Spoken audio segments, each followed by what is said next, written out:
સાંસદ રંજનબેન ભટ્ટ વિરુદ્ધ બેનર લાગવા મુદ્દે તપાસનો ધમધમાટ શરૂ થયો છે. બેનર લગાવનારના સીસીટીવી ફૂટેજ સામે આવ્યા છે. જાગૃતિ સોસાયટી પાસે બેનર લગાવતા સીસીટીવી ફૂટેજ સામે આવ્યા છે. બેનર લગાડનાર જાણીતો યુવા ચહેરો હોવાની ચર્ચા છે.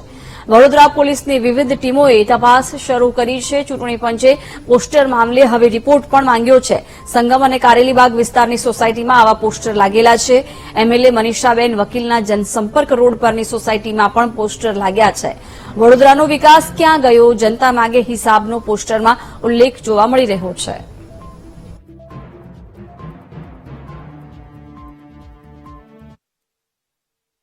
એનો એક જ જવાબ છે કે કોણે પોસ્ટર લગાવ્યું, શું લખ્યું છે અને કોણ ઉતારી ગયું એ કોઈ કદાચ કોઈને કશે સ્થાનિક રહેવાસીને તો ખબર હોય જ ને, પડે જ.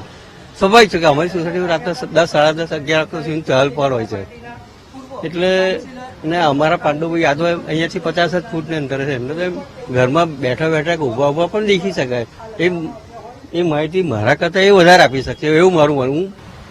આ રોડ પર પોસ્ટર લાગ્યા તે મને ખબર નથી. પહેલા તો રાતના મોડા લાગ્યા હશે કે શું છે, અને નીકળી ગયા મને ખબર નથી. પણ રાત્રે અમે 10 વાગે પછી સુઈ જઈએ છીએ અને સવારના જો હમણાં 9, 9:30 નીકળીએ છીએ. તો આપના માધ્યમથી અમને ખબર પડી છે. ના નારાજ નથી. સોસાયટી વાળા તો કોઈ નારાજ નથી, આજુબાજુના બી નારાજ નથી. સારી વસ્તુ છે અને પાર્ટીએ ટિકિટ આપી છે.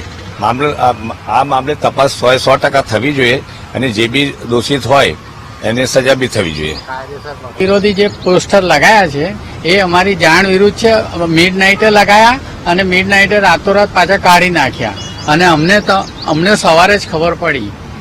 હવે આ જે વિરોધ પક્ષવાળાએ જે રીતે ષડયંત્ર કર્યું છે એ અમને કોઈ કર્યું છે શું છે કઈ ખબર નથી. અહીંના વિસ્તારવાળા કોઈ બી રંજન ભટ્ટ વિરુદ્ધ કોઈ છે નહીં. આ બધા ભાજપના જ કાર્યકર ને બધા સારા છે ને એમનું ભાજપનું પરિણામ બી સારું જ છે. અહીંયા કામના બાબતે અમારે કોઈ કમ્પ્લેન નથી, કોઈ બી ફરિયાદ નથી, કોઈ બી અહીંયા કોઈ બી જાતની અમારે કચાશ નથી કામમાં. એમનું કામ સંતોષપૂર્વક જ છે ભાજપનું આ વિસ્તારમાં. કઈ પોસ્ટર્સ ને રિલેટેડ ફરિયાદ હતી, પણ હાલમાં અત્યારે પોસ્ટર્સ નથી.